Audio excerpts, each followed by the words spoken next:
Самиот факт дека има минимални измени во изборниот законник говори дека тезите кои што ги кажуваше господјата Рената Треневска се неточни и не можам да прифатам кога некој од СДСМ зборува за јакнење на демократскиот капацитет, зашто се сеќавам кога правеше СДСМ списоци кој не смее да излезе да гласа на референдумот за кој што не заслужуваше одговор, со кој што Македонија, односно територијалната организација во Македонија се искасапи на штета на македонскиот народ и помалите етнички заедници.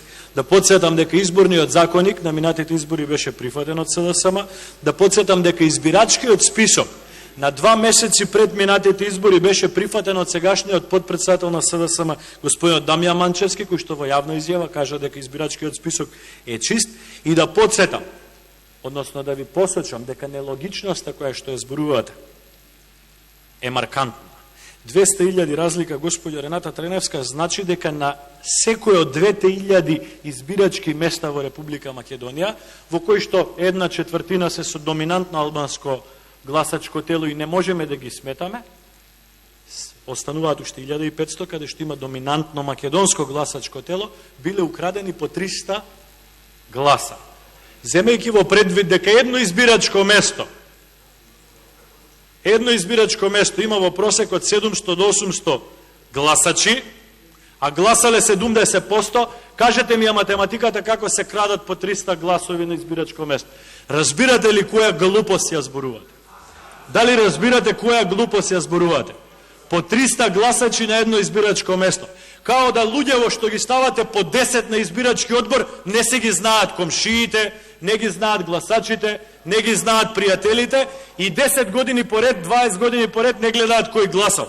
Господјо Рената Треневска, знаете ли што е тоа што вас ве мачи и ве боли?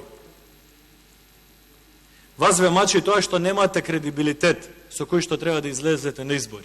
Што сте направиле како СДСМ? Со што ќе излезете пред гласачите? Со колку затворени фабрики ќе се пофалите? Со колку запустени фамилии? Со 200.000 избркани од работа? Со тепање во Куклиш, во Радовиш, во Ѓорче Петров, на Битпазар, во Гостивар, пред Порцеланка во Велес? Со тоа ќе се пофалите? Или ќе се пофалите со пругата за Бугарија која што ја почнавте и никогаш не ја завршивте? Или патот од Велес за Прилеп кој што го почнавте и никогаш не го завршивте? Во тоа ви е проблемот, господјо Рената Треневска Десковска. Никој не ви верува. Запамтете ја дискусијата, ќе се видиме на 24 април. Но тогаш не знам како ќе ја објасните повторните 200.000 разлика на изборите. Благодарам.